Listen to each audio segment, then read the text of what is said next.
Bonjour à tous, nous revoilà pour le montage de la BZ3 que voici, que voilà.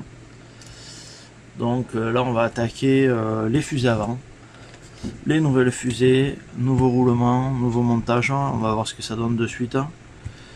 C'est parti. Donc on a besoin des fusées, des cardans longs, des roulements épaulés, des roulements flange qui s'appellent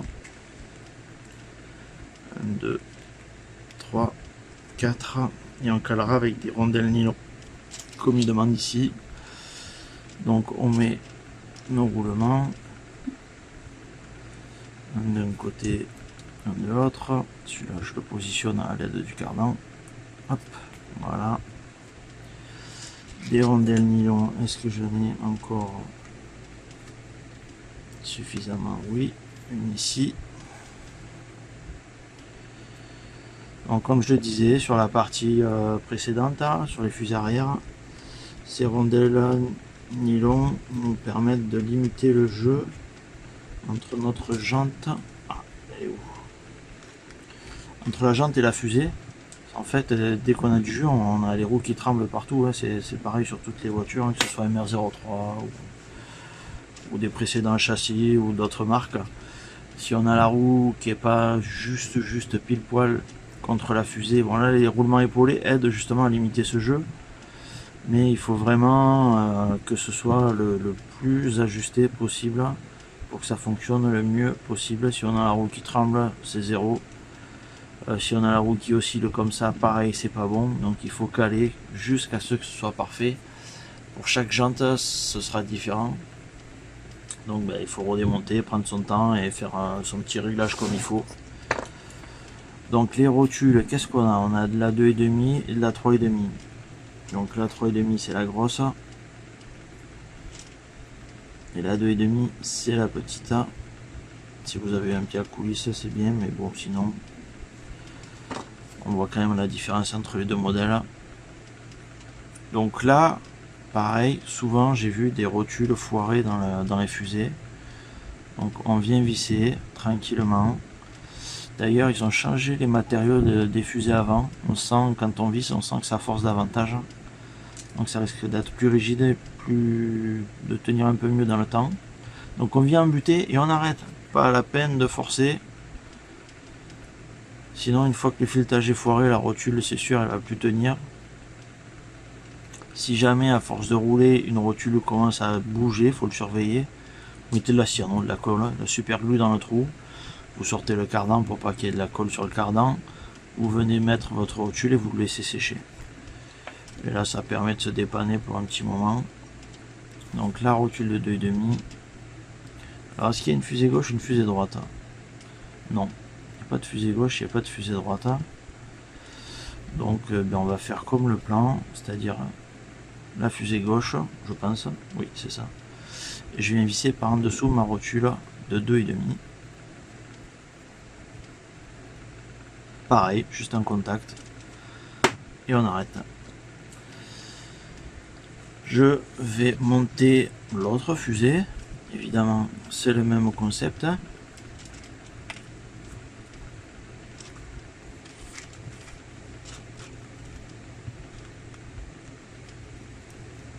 Deux rondelles nylon sur le cardan. Voilà, je monte comme la notice, mais il faut savoir que il faut ajuster. Dans tous les cas, il faudra ajuster. Sur les grosses échelles, 2, 3 dixièmes, 4 dixièmes, 5 dixièmes de jeu, c'est pas méchant, mais sur des petits modèles comme ça, il faut quasi zéro jeu. C'est ce qui est compliqué dans ces petites échelles là, c'est d'avoir le moins de jeu possible et le plus de liberté possible, parce qu'évidemment c'est tellement léger que s'il y a un petit point dur, la voiture elle sera inconduisible.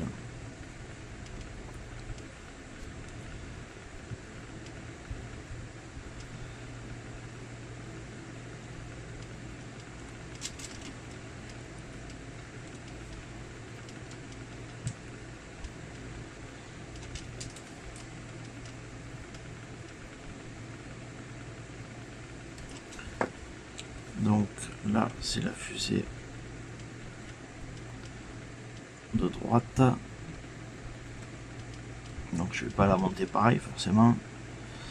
On en a une comme ça et l'autre elle sera comme ça.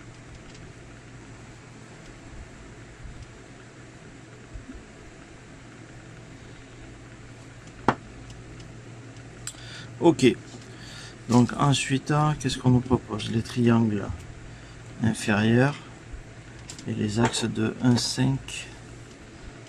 Bon, ben, il me reste qu'une paire d'axes, donc ça doit être cela. Je vérifie qu'il passe bien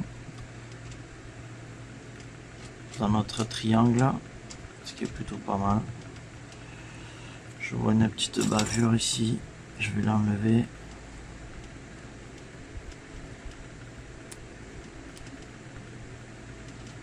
Voilà. Donc ça c'est notre triangle gauche, droit pardon. Donc il va venir ici. Alors on n'a pas parlé des vis butées qui viennent ici. Je les vois pas non plus dans la notice d'ailleurs. Il vaut mieux les mettre maintenant. Parce qu'après c'est la galère pour passer ici. Pour aller les mettre. Donc petite vis. Est-ce que j'en ai 4? 1, 2, 3, 4. Ces petites vis là qui vont servir à régler le châssis, les butées du châssis. Donc il vaut mieux la mettre avant d'insérer le triangle sur le châssis. Voilà, vous la faites dépasser un petit peu.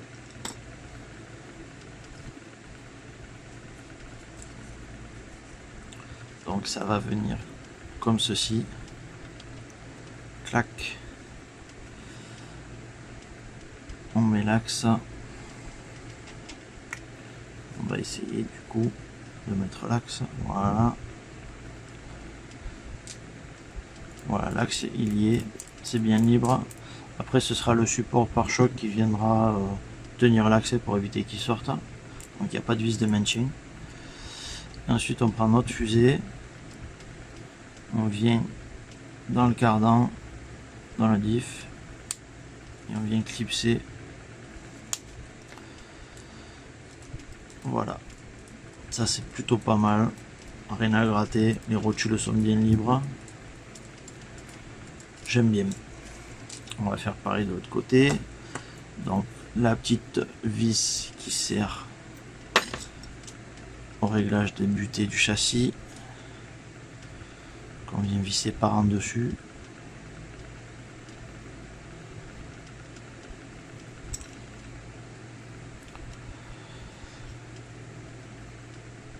Là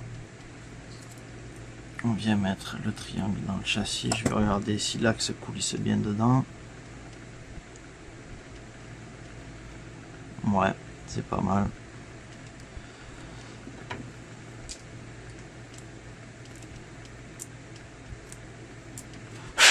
Petite bavure. On met le triangle sur son châssis. Qu'est-ce qui se passe? Il force un peu là. Non, ça y est. Voilà.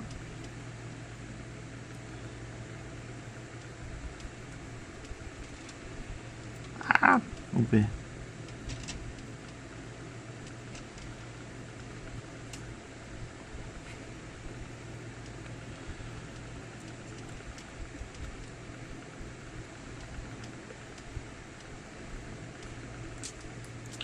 Bon, mais celui-là, il n'est pas libre, donc il va falloir faire quelque chose pour le libérer. On va le repousser si j'y arrive.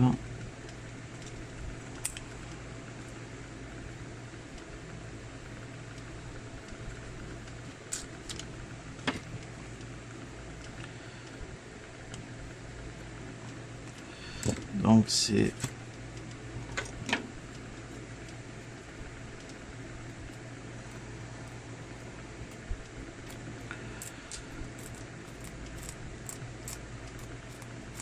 je gratouille un peu les faces pour enlever quelques chouilles de matière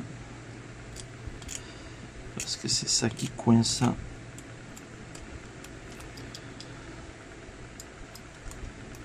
Voilà. bavurer ces pièces.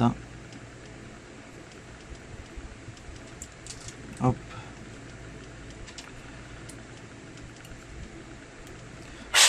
Là. Allez, on retente ça. Le triangle.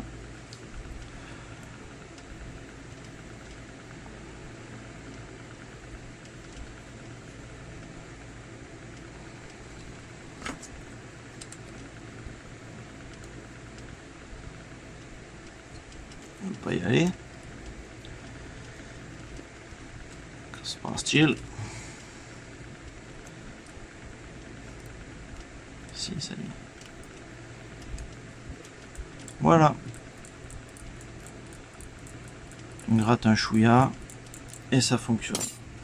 On attrape notre fusée, on met le cardan dans le diff et on vient clipser nos rotules. Donc on fait bien attention à pas forcer sur la butée en bas. Donc on tient notre triangle en haut comme ça.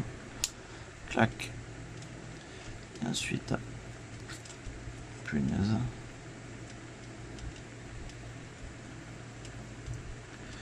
Ensuite on vient clipser notre deuxième rotule. J'ai un peu de mal. Là. Et là ça coincouille un petit peu. Donc je pense que c'est ma rotule supérieure ici qui force. Donc je vais serrer comme on a vu dans les vidéos précédentes. Ouais, c'est léger, hein.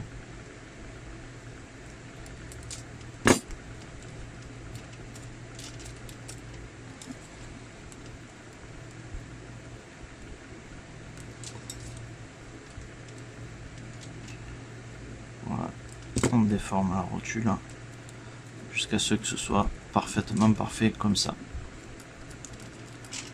Voilà, il faut vraiment que nos deux triangles, nos deux fusées soient libres et retombent comme ça. Là c'est qu'on est plutôt pas mal. J'ai un roulement qui s'est échappé, c'est pas grave.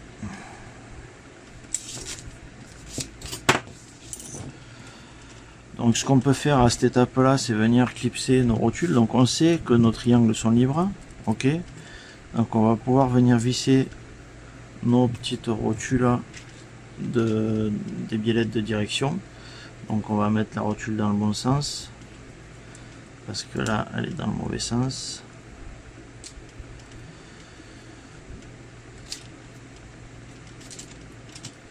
Là.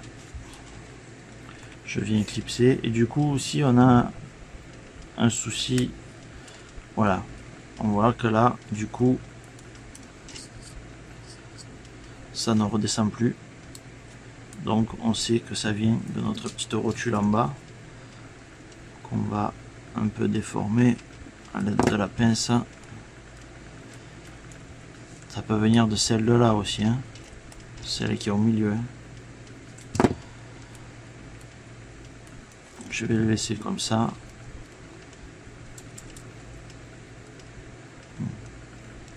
Il en faut peu, hein. Si je fais ça, ça bouge.